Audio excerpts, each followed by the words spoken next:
دوستو قرآن مجید میں سورہ مائدہ میں اللہ تعالیٰ اپنے پیغمبر صلی اللہ علیہ وسلم سے فرماتا ہے کہ اے نبی، ان لوگوں کو آدم علیہ السلام کے دو بیٹوں حابیل اور قابیل کے حالات پڑھ کر سنا دو کہ جب ان دونوں نے خدا کی بارگاہ میں قربانی پیش کی تو ایک کی قربانی قبول ہو گئی اور دوسرے کی قربانی قبول نہ ہوئی، جس پر قابیل نے حابیل سے کہا کہ میں تجھے قتل کر دوں گا۔ حابیل نے کہا خدا پرہیزگاروں ہی کی قربانی قبول فرمایا کرتا ہے، اور اگر تو مجھے قتل کرنے کے لیے ہاتھ چلائے گا تو میں تجھ کو قتل کرنے کے لیے ہاتھ نہیں چلاؤں گا۔ مجھے تو اللہ رب العالمین سے ڈر لگتا ہے، میں چاہتا ہوں کہ تو میرے گناہ بھی اپنے حصے میں کر لے اور اپنے گناہ بھی، پھر تو اہل دوزخ میں سے ہو جا، اور ظالموں کی یہی سزا ہے۔ مگر قابیل کے نفس نے اس کو بھائی کے قتل پر ابھارا اور اس نے حابیل کو قتل کر دیا اور خسارہ اٹھانے والوں میں سے ہو گیا۔ پھر اللہ تعالیٰ نے ایک کوا بھیجا جو زمین کھودنے لگا تاکہ اسے دکھا دے کہ وہ اپنی بھائی کی لاش کس طرح چھپائے، اور پھر کہنے لگا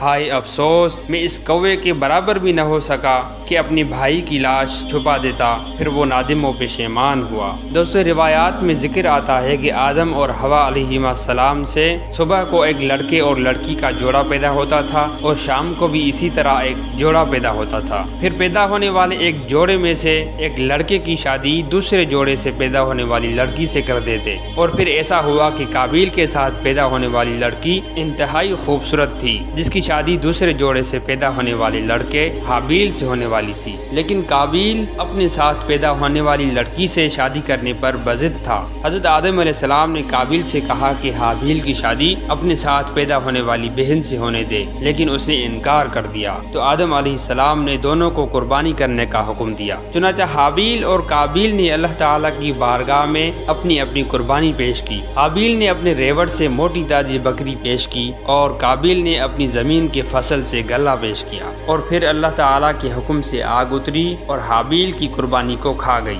اس طرح اللہ تعالیٰ نے حابیل کی قربانی کو قبول فرمایا۔ یہ دیکھ کر قابیل ناراض ہو گیا اور اپنے بھائی کو کہنے لگا میں تجھے قتل کر دوں گا، صرف اس صورت میں چھوڑوں گا کہ تو میری بہن سے شادی نہ کرے۔ حابیل نے کہا کہ اللہ تعالیٰ تو پرہیزگاروں کو پسند فرماتا ہے۔ پھر ایک رات قابیل نے موقع پا کر حابیل کے سر پر جبکہ وہ سویا ہوا تھا پتھر مار کر اسے قتل کر دیا۔ دوستو یہ ہے وہ واقعہ حابیل اور قابیل کا جس کے بارے میں کہا جاتا ہے کہ اس زمین پر جو سب سے پہلے ناحق قتل ہوا تھا وہ قابیل نے اپنے بھائی حابیل کو قتل کیا تھا۔